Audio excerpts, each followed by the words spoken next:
رسول اکرم صلی اللہ علیہ وسلم کے لیے موافق حالات پیدا کیے اور آپ نے ان کو جانا اور ان کو حکیمانہ طور پر استعمال کر کے دین کو غالب فکر کے مقام تک پہنچا دیا۔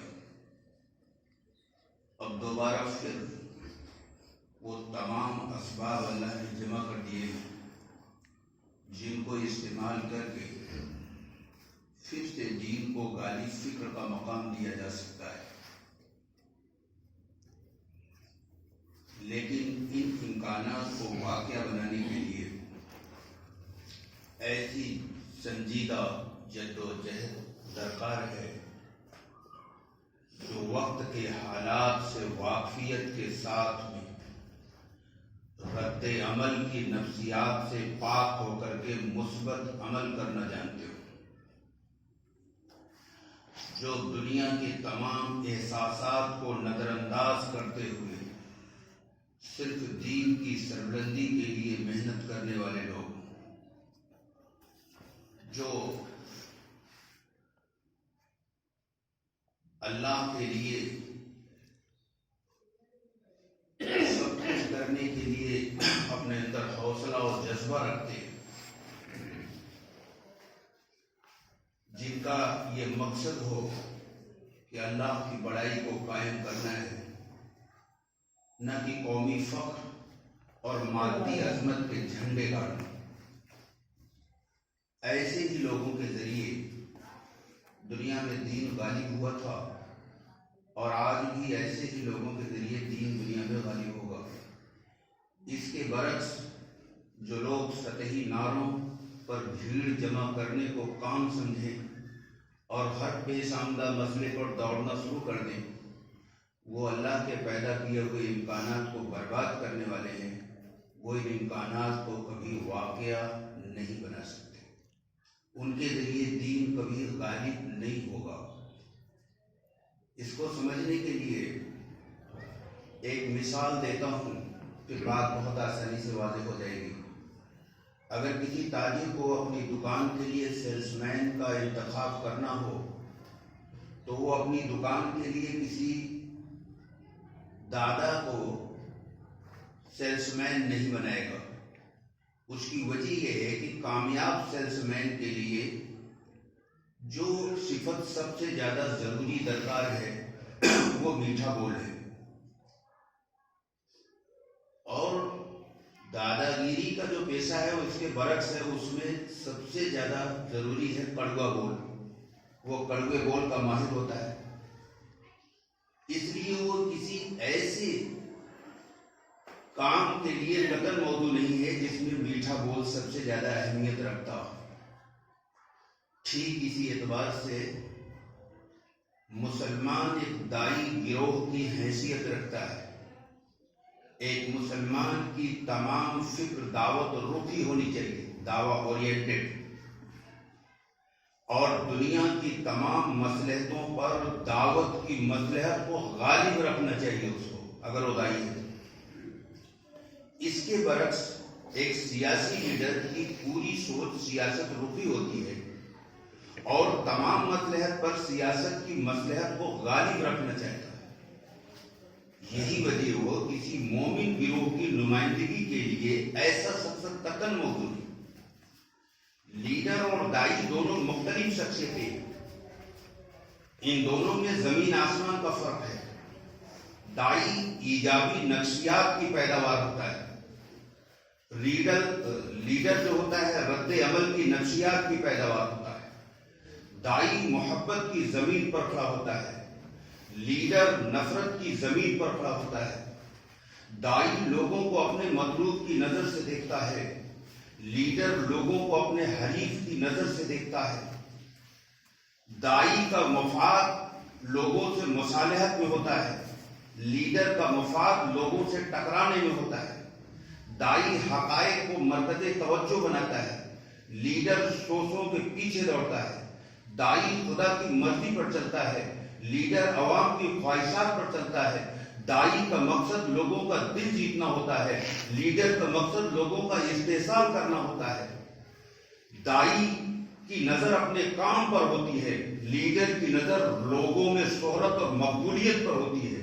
خلاصہ یہ کہ دائی اصلاح کا نقیب ہوتا ہے، لیڈر تخریب کا علم بردار ہوتا ہے۔ دائی اور لیڈر کا یہ فرق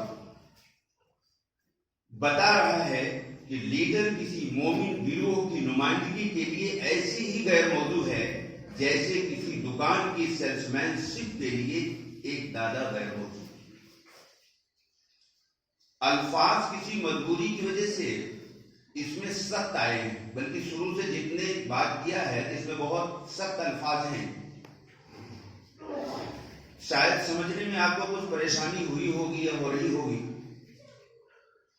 لیکن اگر ذہنوں پر جوڑ دو گے تو یہ بہت اچھی طریقے سے واضح ہو جائے گی بات۔ ایک دائی کی فکر کیا ہوتی ہے پوری دنیا کے انسانوں کے متعلق، اس کے مقابلے جو دنیا دار رہنما ہوتے ہیں ان کی دنیا کی انسانوں کے متعلق کیا فکر ہوتی ہے وہ ہم نے اس میں تقریباً واضح کر دیا۔ مسلمان کی جو اصل حیثیت ہے وہ اللہ نے اس کو یہ ذمہ داری دی ہے کہ یہ دنیا کی تمام قوموں کو یہ بتا دے کہ قیامت کا ایک دن آنے والا ہے، پھر ان سے ان کا رب ان کا حساب لے گا، پھر ہر ایک کو اس کے عمل کے مطابق انعام یا سزا دے گا۔ اس تقرر نے مسلمانوں کے حال اور مستقبل کو تمام تر اس کام کے ساتھ باندھ دیا ہے۔ مسلمان کی قیمت اس وقت ہے جب تک وہ خدائی پیغام رسانی کی خدمت کو انجام دے۔ اگر مسلمان اس کے لیے نہیں اٹھتا ہے وہ اپنی قیمت اللہ کے نزدیک کھو دے گا۔ اس ذمہ داری کو چھوڑنے کے بعد کوئی بھی دوسری چیز ان کی قبول نہیں کی جائے گی، خواہ وہ دین و ملت ہی کا کوئی کام کیوں نہ ہو۔ اس کام سے غافل ہونے کے بعد اللہ مسلمانوں کو دشمنوں کے حوالے کر دے گا، کر چکا۔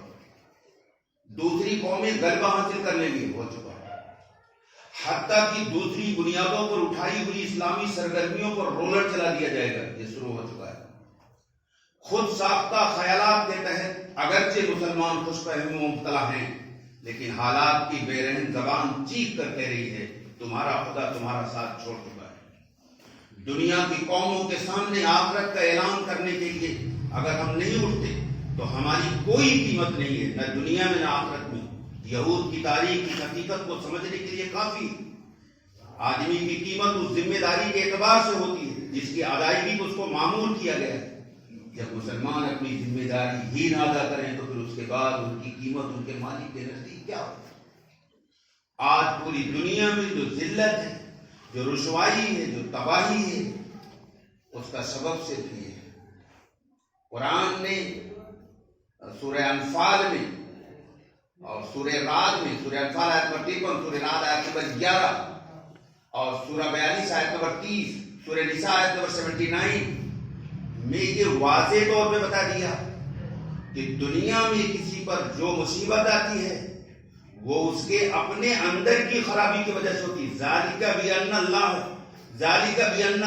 لم یکن مغیرا نعمتا انعمها علی قوم حتی یغیروا ما بانفسهم۔ یہ سورہ انفال آیت نمبر 53 ہے۔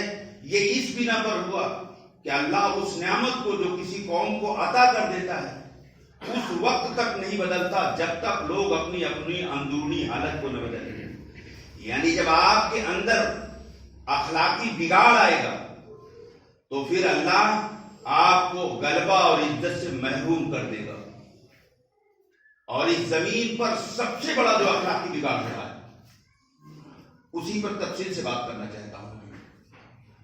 سب سے بڑا اخلاقی بگاڑ اس وقت جو امت کے اندر ہے، قرآن کی واضح آیات کے خلاف مسلمان کھڑا ہے۔ قرآن کی واضح آیات کے خلاف مثال کے طور پر دو چیزیں لا رہا ہوں جو بہت اہم ہے۔ سورہ لقمان آیت نمبر 18 میں، یہ پچھلے جمعے کو بھی آیت میں نے لایا تھا، اور اس طرح کی بہت آیتیں قرآن میں۔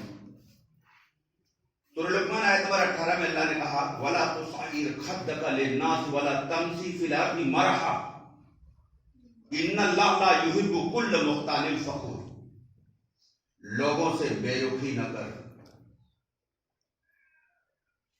اور زمین پر اکڑ کر نہ چاہو۔ اللہ اکڑنے والے کو اور بڑائی ہانکنے والے کو پسند نہیں کرتا۔ یہ جو اس آیت میں اللہ نے بے رخی سے متعلق بات کی کہ لوگوں سے بے رخی نہیں ہونی چاہیے اور اکڑ نہیں ہونی چاہیے، یہ وہ چیزیں ہیں کہ اگر کوئی نماز پڑھتا ہے، روزہ رکھتا ہے، حج کرتا ہے، زکوٰۃ دیتا ہے، سب کچھ کرتا ہے، اور اس کے بعد اس کے اندر اکڑ ہے، لوگوں سے وہ بے رخی سے پیش آتا ہے، تو قرآن اور حدیث دونوں کہہ رہے ہیں کہ اس کی نماز، اس کی روزہ، اس کا حج، اس کی زکوٰۃ اس کو جہنم سے نہیں بچا پائیں گے۔ بلکہ سچائی یہ ہے کہ اس کی نماز ہی نہیں ہے، چونکہ حقیقی نماز کے بارے میں قرآن نے ایک بات کہی ہے، مستقل یہ مضمون دوسرا ہو جائے گا، ان الصلاۃ تنہی عن الفحشاء والمنکر، کہ نماز تمہیں گناہوں سے روک دے گی۔ یہ نماز کے اندر خود پاور ہے کہ نماز آپ کو گناہوں سے روک دے گی، اور ہم زندگی بھر نماز پڑھنے کے باوجود لوگوں سے اکڑے، زندگی میں نماز پڑھنے کے باوجود لوگوں سے بے رخی کریں۔ جو لوگ اپنے کو دوسروں سے بڑا سمجھتے ہیں، ایسے لوگ لوگوں کے پیروں تلے روندے جائیں گے۔ یہ اس دن ہوگا جس دن آخرت کا طوفان تمام عالم کو زیر و زبر کر ڈالے گا۔ میں 3 دن پہلے علی گنج میں، ڈنڈیا میں، علی گنج نہیں، ایک انجینئر ہے، میں نام لے کے کہنے جا رہا ہوں، انجینئر شبیر احمد، بہت ہمارے شفیق اور مہربان ہیں، بڑے اچھے ہمارے دوست ہیں، مجھ سے عمر میں کافی زیادہ ہیں، وہ تقریباً 70 سال کے ہوں گے۔ میں ان کے یہاں بیٹھا ہوا تھا، میں نے کہا، ہم نے اپنے محلے کا نام لے کے کہا، ہم نے کہا ہمارا محلہ سب پڑھے لکھوں کا محلہ ہے، لیکن وہاں کوئی کسی کو سلام نہیں کرتا،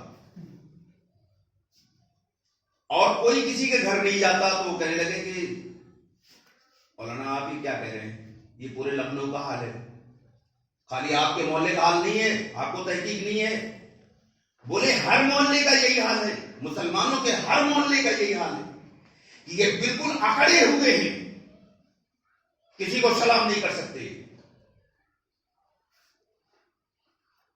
یہ کسی سے محبت سے، نرمی سے، مسکرا کے بات کرنے کے لیے تیار نہیں ہے۔ نمازی 70 سال سے بہت بڑے دین کا لوادہ اور چوگا اوڑے کر رہے ہیں، بہت بڑے نمازی ہیں، یہ بہت بڑے بزرگ ہیں۔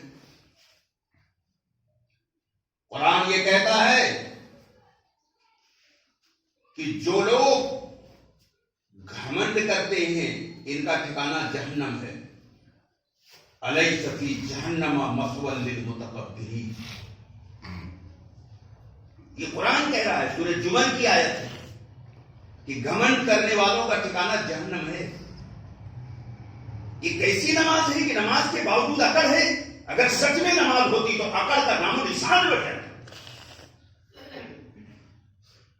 یہ کیسی نماز ہے کہ ایک مسلمان سے سلام نہیں کرتا، سلام کا انتظار کرتا ہے۔ کل میں ملیح آباد میں تھا، وہاں ایک پروگرام میں، تو اتفاق سے مجھے صحیح ایڈریس وہاں کے لوگوں نے نہیں دیا تھا، تو میں نے مولانا سلمان ندوی کو فون کیا، بھائی یہ پروگرام کہاں ہے؟ تو ان کے والنٹیئر نے جواب دیا کہ وہ تو بیان کر رہے ہیں اور یہ فلاں جگہ پر ہے۔ تو میں روڈ تک سواری ریزرو کرنے کے لیے، میں پیدل ہی، میرے ساتھ 2 آدمی اور تھے، میں چلنے لگا تو ایک صاحب ادھر سے آ رہے تھے، بڑا لمبی داڑھی، ٹوپی، کرتا پیجامہ، بالکل لگ رہا تھا کوئی بہت بڑے بزرگ آ رہے ہیں، لیکن وہ ہم تینوں کو دیکھ کر دوسری طرف منہ کر کے ایسے چلے جا رہے تھے۔ جب میں نے دیکھا یہ نکل جائے گا اور سلام نہیں کرے گا، میں نے پھر زور سے کہا السلام علیکم۔ پھر بھی اس آدمی کو ذرا سے ساتھ میں بڑے مقبولیت کے ساتھ اور بڑے عجیب بے رخی کے ساتھ کہا، السلام، یہ کون سا دین ہے بھائی؟ اللہ کے رسول صلی اللہ علیہ وسلم نے فرمایا اگر ایک مسلمان ادھر سے ایک ادھر سے آ رہے ہیں اور دونوں کی نگاہیں ملی اور سلام نہیں کیا تو فرشتے ان پر لعنت بھیجتے ہیں، اور یہ قیامت کی نشانیوں میں سے بتایا گیا کہ لوگ پہچان کر کے سلام کریں گے۔ کیا کریں گے؟ پہچان کر کے، پہچان ہے تو پھر سلام ہے، اور پہچان نہیں ہے تو پھر سلام نہیں ہے۔ عقل مندی یہ ہے کہ کمزوروں کا احترام کرو، لیکن لوگ کمزوروں کو نظر انداز کر کے طاقتوروں کا استقبال کرتے ہیں۔ لوگ بڑوں کا استقبال کر کے اپنی شرافت اور انسانیت کا مظاہرہ کر رہے ہیں۔ توجہ چاہتا ہوں، بہت اہم جملہ ہے۔ لوگ بڑوں کا استقبال کر کے اپنی شرافت اور انسانیت کا مظاہرہ کر رہے ہیں، حالانکہ اللہ ان کی شرافت اور انسانیت کا وہاں منتظر ہے جس کو چھوٹا سمجھ کر نظر انداز کر دیا جاتا ہے۔ بڑے کا استقبال تو چاپلوسی ہے، مکاری ہے، خود غرضی ہے۔ یہ اچھا انسان ہے، یہ بااخلاق انسان ہے، یہ نیک انسان ہے، اس کا پتہ تب چلے گا جب وہ غریبوں سے، کمزوروں سے، مفلسوں سے بچ جائے گا، پیار سے بات کرے گا، نرمی سے بات کرے گا، محبت سے بات کرے گا، تب یہ اللہ کے ہاں پاس ہوگا۔ ورنہ یہ ساری مکاری جو بڑوں کے استقبال میں بہت نیک اور حضرت بنے پھر رہے ہیں اور کسی غریب سے بات کرنے کو تیار نہیں۔ ہمارے رہنماؤں کا حال کیا ہے وہ بھی بتا دیں ذرا سا۔ آپ ہی کی کمی تھوڑو ہے، پہلے رہنما میں خرابی آتی ہے، عوام میں بعد میں آتی ہے۔ عوام بے قصور ہوتی ہے، پہلے رہنما بگڑتا ہے، اس کے بعد قوم بگڑتی ہے۔ رہنماؤں کا حال بتا دوں ذرا سا۔ اگر ان کو معلوم یہ ہوا کہ جمشید پور میں کچھ لوگ فلاں پریشانی میں آ گئے تو فوراً پلین کا ٹکٹ ہمارا رہنما کراتا ہے اور وہاں پہنچے گا اور اسٹیج سجا ہوگا، ایک بیان دے گا اور وہ اخبار میں آ جائے گا اور دنیا میں بتائے گا کہ میں کتنا ہمدرد ہوں کہ میں لکھنؤ سے پلین کا ٹکٹ کروا کر جمشید میں پہنچا ہے۔ اور اس کے محلے کے بغل میں ایک عورت اس کو فریاد کر کے تھک رہی، میری بات سنو، نہیں ٹائم نہیں، چلو چلو پھٹو، اچھا میرے گھر میں آٹا نہیں، 100 روپے دے دو، ارے جاؤ کہیں اور مانگ لو۔ اگر اس کے اندر سچ میں انسانیت کا درد ہوتا ہے، اس کے اندر اخلاق ہوتا، تو جمشید پور سے پہلے جانے سے پہلے قرآن اور حدیث یہ کہہ رہے ہیں کہ تم اپنے پڑوسی کا خیال رکھو۔ چونکہ جمشید پور میں بیان دینے سے یہ مائک میں، اس میں کیا کہتے ہیں، پیپر میں آتا، پوری دنیا میں شہرت ہوتی، اس غریب کو دے گا تو کوئی دیکھ تو رہا نہیں آئے، تو اللہ بات میں تو ہو نہیں جانا کچھ۔ یہ آج ہماری شرافت اور انسانیت اور اخلاق ہے، یہ ہمارا۔ اب پبلک سمجھتی نہیں، پبلک سمجھتی سچ میں بڑے بااخلاق ہیں جب جمشید پور پہنچ گئے۔ ابھی جمشید پور جانے سے پہلے اپنے پڑوس میں تو نہیں ہے خواب میں۔ یہ دنیا امتحان کی دنیا ہے، یہاں آدمی حق کا جھوٹا لبادہ اوڑھ کر کے بڑے اونچے مقام پر پہنچ جاتا ہے، لیکن قیامت کا وہ دن آنے والا ہے جس میں پردہ ہٹے گا اور ہر انسان کی اصل جو صورت ہے وہ نظر آئے گی۔ اس دن بہت سے عزت والے ذلت کے گڑھے میں نظر آئیں گے۔ اس دن انصاف اور انسانیت کا نعرہ لگانے والے، انصاف اور انسانیت کا نعرہ لگانے والے اس طرح نظر آئیں گے گویا ان کا انصاف اور انسانیت سے کوئی تعلق ہی نہیں ہے، وہ انصاف اور انسانیت کے قاتل نظر آئیں گے۔ یہ کب ہوگا؟ ڈے آف ججمنٹ، بدلے کا دن، یوم الحساب، یوم القیامہ، بہت الفاظ قرآن نے کہا۔ اس دن سب دودھ کا دودھ، پانی کا پانی الگ ہو جائے گا۔ کون کیا ہے، کون لوگوں کو جھوٹے اپنے فریب میں ڈال رہا ہے، کون مخلص ہے، کون میری نسبت پر لوگوں کے ساتھ بچ رہا ہے۔ قرآن یہ کہتا ہے کہ جو لوگ تمہارے پاس آئیں تو بچ جاؤ، ان کے لیے بچ جاؤ، ان سے ایسی محبت سے بات کرو کہ اس کی تھکاوٹ دور ہو جائے۔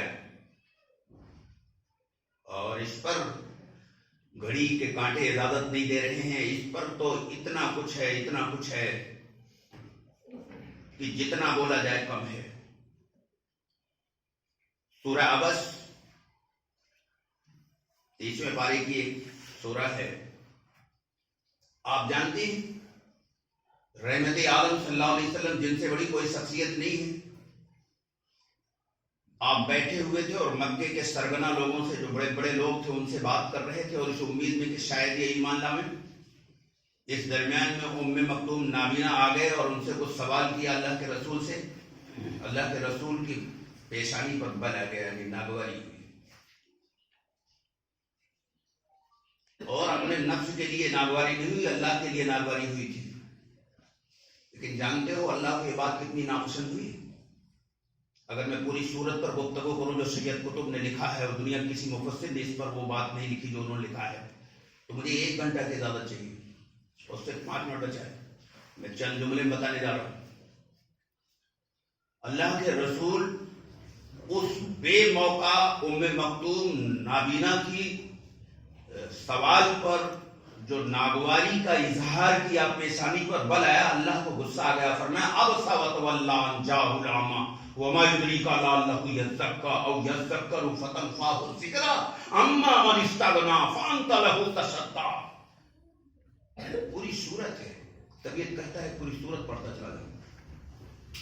اے میرے حبیب، آپ شروع ہو گئے، تیوری چڑھا لیا اس پر کہ میرا ایک بندہ گرتا پڑتا ہوا آ کر آپ سے کوشچن پٹ اپ کرتا ہے، اور ان مغروروں کی طرف آپ مخاطب ہیں جو آپ کی بات سننا نہیں چاہتے۔ اور میرا وہ بندہ جو حق کی تلاش میں، طلب میں گرتا پڑتا ہوا، کیونکہ نابینا تھے، آپ کے پاس گئے، آپ ان سے بے رخی کر رہے۔ اس کے بعد سے اللہ کے رسول نے ان کے اتنا احترام کرنا شروع کیا کہ آپ فرماتے تھے اہلا و سہلا مرحبا، ان کا ویلکم کرتے تھے، اپنے بغل میں بٹھاتے تھے، فرماتے تھے یہ وہ شخص ہے جس کا احترام کرنے کا حکم مجھے میرے رب نے دیا ہے۔ اتنی بڑی ہستی، ہماری اوقات کیا ہے؟ ہم کس کھیت کے مولی ہیں؟ ذرا تو 2 الفاظ کی تقریر کرنا سیکھ لیا، پیسے کے دم پر چند آدمیوں کی بھیڑ اکٹھا ہو گئی، فرعون بن گئے، کسی کو سلام کرنے کے لیے تیار نہیں، کسی کے سلام کا جواب دینے کے لیے تیار نہیں۔ چیلنج کے ساتھ کہنے جا رہا ہوں کہ جو آدمی اس بات کا انتظار کرے کہ لوگ مجھے سلام کریں، وہ چاہے رات کو تہجد پڑھتا ہو، لیکن خدا کی نظر میں وہ فرعون ہے، قارون ہے، نمرود ہے، صداد ہے، حامان ہے، اس کا ٹھکانہ جہنم ہے۔ دین کو تماشا بنا کے رکھا ہے، رسمی دین، رسمی نعرے، نسمی دعوے، رسمی لبادے، بڑی اچھی ٹوپی، بڑی اچھی شیروانی، بڑا اچھا کرتا، بڑا اچھا بیان، لیکن اخلاق کا جنازہ نکلا ہوا ہے۔ تکبر میں ڈوبے ہوئے ہیں، انانیت میں ڈوبے ہوئے ہیں، اخلاق کا کہیں پتہ نہیں۔ یہ کون سا دین ہے؟ نماز کم پڑھے آدمی اور چیزیں کم کر لے، میرے بھائی اخلاق سوار لو، لوگوں سے محبت سے پیش آنا سیکھ لو، لوگوں سے نرمی سے بات کرنا سیکھ لو۔ خدا کی قسم دنیا بھی سنور جائے گی، آخرت بھی سنور ہو جائے گی۔ اللہ کے رسول نے فرمایا، میں نے پچھلے جمعے کی حدیث سنایا تھا، وہ اتفاق سے آدھا بیان ریکارڈ ہی نہیں ہوا تھا۔ اللہ کے رسول نے فرمایا تھا قسم اس کی کہ جس کے قبضے میں میری جان ہے، جنت میں صرف وہی جائے گا جس کا اخلاق اچھا ہوگا۔ اللہ لوگوں کے دین کو کردار اور معاملات کی سطح پر جانچ رہا ہے۔ توجہ چاہتا ہوں، اللہ لوگوں کے دین کو کردار اور معاملات کی سطح پر جانچ رہا ہے۔ لوگ اسراف اور چاست کے فضائل میں دین کا مظاہرہ کر رہے ہیں، نہیں سمجھے اس کا مطلب؟ بھئی اللہ تو آپ کا جو امتحان لے گا وہ مسجد نہیں لے گا، وہ باہر لے گا، کہ لوگوں کے ساتھ جو آپ نے معاملہ کیا ہے اس میں آپ کھڑے ہیں یا فراڈ کر رہے ہیں۔ لوگوں کے ساتھ راستے میں جو لوگ آپ کو ملتے ہیں یا پڑوس میں یا دکان کے بغل میں یا کہیں بھی، تو آپ ان کے ساتھ نرمی اور محبت کا برتاؤ کرتے ہیں یا عقل کا مظاہرہ کرتے ہیں، یا ہمیشہ اس بات کا انتظار کرتا ہے کہ لوگ مجھے سلام کر لیں؟ تو کون ہے؟ فرعون ہے کیا؟ کون ہے بھائی تو؟ تیری اوقات کیا ہے؟ رسول عربی صلی اللہ علیہ وسلم چھوٹے چھوٹے بچوں کو سلام کیا کرتے تھے. اور تکبر جو تمام برائیوں کی ماں ہے، شراب اور زنا اور چوری سب چھوٹا گناہ ہے، سب سے بڑا گناہ تکبر ہے. واللہ لا یحب المتکبرین. یقینی بات ہے کہ اللہ گھمنڈ کرنے والے کو پسند نہیں کرتا. اس گھمنڈ کا علاج اللہ نے سلام میں رکھا ہے. اللہ کے رسول نے فرمایا سلام کو پھیلاؤ، جو سلام میں پہل کرے گا نیکی بھی زیادہ ملے گی اور اس کا گھمنڈ ختم ہو جائے گا. یہ تو کینسر سے زیادہ خطرناک بیماری گھمنڈ ہے. اس گھمنڈ کو ختم کرنے کا نسخہ لوگوں سے سلام میں پہل کرو. اس کو موقع، اللہ صحابہ کہتے ہیں کہ اللہ کے رسول ہم لوگوں کو موقع نہیں دیتے سلام کرنے کا. حضور پہلے سلام کر لیا کرتے. وہ نبیوں کے سردار لوگوں سے بڑھ کر سب سے پہلے سلام کرتے تھے. اپنی بیوی عائشہ کو بھی سلام کرتے تھے اور مسکراتے ہوئے مکان میں داخل ہوتے. اس کے بڑے فائدے. ہمارا حال ہے باہر تو ہم بڑے بااخلاق اور اندر شیر اور چیتا بن کے داخل ہوں گے کہ بیوی الگ ڈر جائے، بچے الگ سہم جائیں. ارے وہ ظالم، یہ کیسا دین ہے، یہ کیسی نماز ہے، یہ کیسی دینداری ہے تیری. بیوی ڈر رہی تو سانپ ہے تو بھائی ہے. بچے الگ ڈر رہے ہیں اور فقریہ چائے دکان پہ بتاتا بھی ہے بکواس. ارے میں تو گھر میں جاتا ہوں سناٹا کھا جاتا ہے. ارے کتیا بھی جاتی ہے تو اس کے بچے خوش ہو جاتے ہیں. تو اس سے بھی گیا گزرا ہے کہ تیرے جانے پر پورا گھر یہ پناہ مانگتا رہتا ہے کب گھر سے باہر نکلے تو راحت ہوئے، ذرا بچوں کو سب کو سکون ملے. یہ کون سا دین ہے بھائی؟ میں نے پچھلے جمعے کو اخلاق پر تفصیل سے بات کیا تھا. آج بھی میں نے کافی حد تک روشنی ڈالا ہے لیکن اس کا حق تو نہیں ادا کر پا رہا ہوں میں. ایک جملہ ذہن میں اٹھا لیجئے کہ اس دنیا میں اور اس دنیا میں جس کو آخرت کہتے ہیں، ان دونوں دنیاؤں میں اللہ اسی کو کامیاب کرے گا جس کے اخلاق اچھے ہوں، جو ہر ایک سے بلا تفریق کے محبت سے نرمی سے پیش آ رہا، ہر ایک سے سلام کر رہا، محبت بانٹتا پھر رہا ہو، محبت کے سپلائر بن کے جی رہا ہو. کوئی اگر بلائے کہ آپ میرے گھر آئیے تو اس میں اپنی توہین نہ سمجھیے. ہمارے محلے میں لوگ توہین سمجھتے ہیں. ارے میں ان کے گھر چلا جاؤں، اور وہ ڈینگے ہانکتے ہیں جس پر جہنم کا اعلان قرآن نے کیا ہے. ارے میں تو صبح بریک فاسٹ اس کے بغیر نہیں کرتا، اور میں تو کبھی AC1 کے علاوہ سفر ہی نہیں کرتا. اللہ ارشاد فرماتا ہے ایسے ڈینگے ہانکنے والے کو میں پسند نہیں کرتا. اور اللہ جس کو ناپسند کر دے وہ کہاں جائے گا؟ بچا لے گی اس کی روایتی نماز، بچا لے گی اس کا کرتا، بچا لے گا اس کا جھوٹا دعویٰ. یہ خدا کی قسم جہنم میں جائے گا. تو میرے محلے میں ہی مصیبت نہیں ہے، میرے محلے میں کچھ زیادہ ہے، یہ پورے لکھنؤ میں اور ہر جگہ ہے کہ کوئی کسی کو سلام کرنے کے لیے تیار نہیں، کوئی کسی کو اپنے گھر بلاتا ہے اس کے گھر جانے کے لیے تیار نہیں. واہ بھائی واہ، یہ کون سا دین ہے؟ شریعت تو یہ کہتی ہے کہ سال میں ایک مرتبہ رشتے داروں کو گھر پہ جایا کرو تاکہ رینیول ہو جائے، تازگی ہو جائے، لوگوں میں محبت بڑھے گی. ملو گے پڑوسیوں کے یہاں بھی جاؤ، ان سے خیر خیریت پوچھو. اگر بازار جا رہے ہو تو پڑوسی سے پوچھ لو کہ میں جا رہا ہوں کوئی سبزی وبزی کچھ منگانا تو نہیں ہے. اللہ کے رسول پڑوسیوں کی سبزی خرید کے لایا کرتے تھے، ان کو دیا کرتے تھے. دین یہ خالی رسمی نماز کا نام ہے؟ مسجد میں آ کر دو ٹھونکے مارے باہر گراؤنڈ کر کے گھومے، خدا کی قسم اس کی نماز اس کے منہ پہ مار دی جائے گی. بخاری کی روایت ہے اللہ کے رسول نے فرمایا صحابہ سے، جانتے ہو میری امت کا مفلس کون ہے؟ صحابہ نے کہا جس کے دینار و درہم. نو فرمایا نہیں، میری امت کا مفلس وہ ہے جو نماز روزے اور تمام نیکیوں کا پہاڑ لے کے آئے گا لیکن بد اخلاقی کی وجہ سے اس کی ساری نیکیاں ختم ہو جائیں گی، اس کو جہنم میں پھینک دیا جائے گا. یہ بخاری کی روایت ہے. اگر ذرا سا بھی ایمان ہو تو ہل جائے آدمی، کانپ جائے، زلزلہ برپا ہو جائے اندر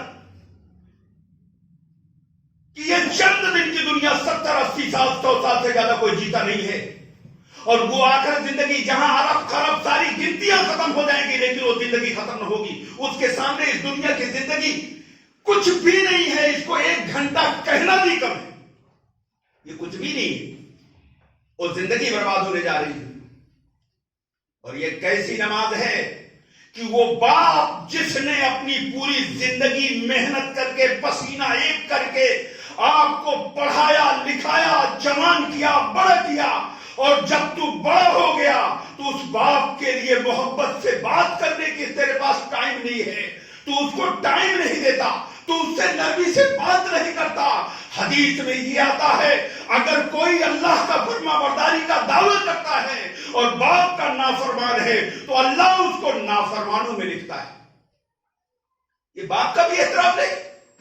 ارے پڑوسی اور گاؤں اور محلہ تو بہت دور کی چیز ہو گئی، آج ہم اتنے بد اخلاق ہو گئے۔ وہ نبی جس کا یہ اعلان ہے کہ میں اس زمین پر اخلاق کی تکمیل کے لیے بھیجا گیا، اس نبی کے ماننے کا دعویٰ کرنے والا اتنا بد اخلاق کہ اپنے اس باپ کا بھی ادب اور احترام کرنے کو تیار نہیں، مست ہے اپنی بیوی اور بچوں میں، باپ کے لیے کوئی گنجائش نہیں۔ وہ ماں جو اس کی ایک آہ پر رات میں چاہے جتنی گہری نیند میں ہوتی تھی نیند ٹوٹ جاتی تھی، اور اپنے اس معصوم لہتے جگر کے لیے جو بھی قربانی ہوتی تھی وہ قربانی دیا کرتی تھی۔ 9 مہینہ رکھنے کے بعد 2 سال دودھ پلایا، رات میں اگر گیلا بستر ہوتا تھا تو اس کو سوکھے میں کرتی تھی۔ یہ کیسا دیندار ہے، یہ کیسا مسلم ہے، یہ کیسا نمازی ہے کہ اس ماں کے ساتھ بھی محبت کی ایک نظر ڈالنے کے لیے تیار نہیں۔ خدا کی قسم یہ سب جھوٹ ہے، یہ سارے دعوے جھوٹے ہیں۔ قرآن نے کہا ہے، میرے پچھلے جمعے کو پڑھا تھا، کہ تم نے دیکھا اس کو جو بدلے کے دن کو جھٹلاتا ہے، یہ وہ ہے جو یتیم کو دھکے دیتا ہے، غریبوں کو کھلانے کی ترغیب نہیں دیتا، اور جو ایسی نماز پڑھتا ہے دکھاوے کی اور معمولی چیزیں بھی لوگوں کو نہیں دیتا۔ یہ دکھاوے کی نمازیں ہیں۔ آپ کی سچی نماز ہے یا جھوٹی نماز ہے؟ اللہ کے لیے ہے دکھاوے کے لیے؟ اس کا پتہ تو آپ انسانوں کے بیچ میں آپ کا کیسا ایٹیٹیوڈ ہے، آپ کا تعلق کیسا ہے، برتاؤ کیسا ہے، انسانوں کے ساتھ کیسا ہے، وہاں پتہ چلے گا آپ کتنے پانی میں ہیں۔ کیونکہ اللہ سے سچے تعلق کی پہچان انسانوں سے تعلق کی شکل میں ہوتی ہے۔ اگر انسانوں سے آپ کا تعلق اچھا ہے تو آپ واقعی اللہ والے ہیں، اور اگر آپ انسانوں سے برا ویوہار کرتے ہیں، اور خاص طور سے وہ ماں وہ باپ جس کو اللہ نے اپنے احکام کے بعد ماں اور باپ کا حکم بیان کیا، یہ مستقل آیت ہے، مستقل موضوع ہے، اس پر بولے تو مستقل وقت لگے گا۔ اس لیے میرے دوستوں میری آخری بات مجھے یاد نہ رہا، کافی ٹائم ہو گیا، میری آخری درخواست آپ لوگوں سے یہ ہے کہ آج سے اس زمین پر پھول بن کر کے جینا سیکھو، کانٹا بن کر کے نہیں۔ آج سے اس زمین پر ہر ایک کے لیے راحت کا سامان بن جاؤ۔ جب ماں دیکھے تو خوش ہو جائے، باپ دیکھے تو میرا ہونہار بیٹا آ جائے خوش ہو جائے، اس کا سینہ چوڑا ہو جائے، پڑوسی دیکھے تو خوش ہو جائے کہ یہ کتنا نیک آدمی ہے، میری سبزی لا کے مجھے دیتا ہے۔ محلے کا کوئی آدمی دیکھے تو خوش ہو جائے، ضلع کا کوئی آدمی دیکھے تو خوش ہو جائے، ملک کی حکومت آپ کو دیکھ کر خوش ہو جائے کہ یہ تو بڑے اچھے لوگ ہیں، یہ ملک کو ترقی دینے والے لوگ ہیں۔ گفتار کا غازی نہ بن، کردار کا غازی بن، تلوار جسے نہ جیت سکی نبی کے کردار نے اسے جیت لیا۔ ہمارے نبی نے پوری دنیا کو محبت سے فتح کیا تھا۔ افسوس اس زمین کا سب سے بڑا ہتھیار محبت ہے، ہم نے اپنی جہالت سے سب سے بڑا ہتھیار نفرت کو بنایا۔ آج سے طے کرو کہ ہم اس زمین پر پھول بن کر کے جیئیں گے، ہر ایک کو سلام میں پہل کریں گے، ہر ایک سے نرمی سے بات کریں گے، اگر وہ بلائے گا تو میں اس کے یہاں جاؤں گا۔ بلانے پر بھی نہ جانا، یہ تو بد اخلاقی کی انتہا ہو گئی۔ اللہ عمل کی توفیق عطا فرمائے۔ وما علینا البلاغ۔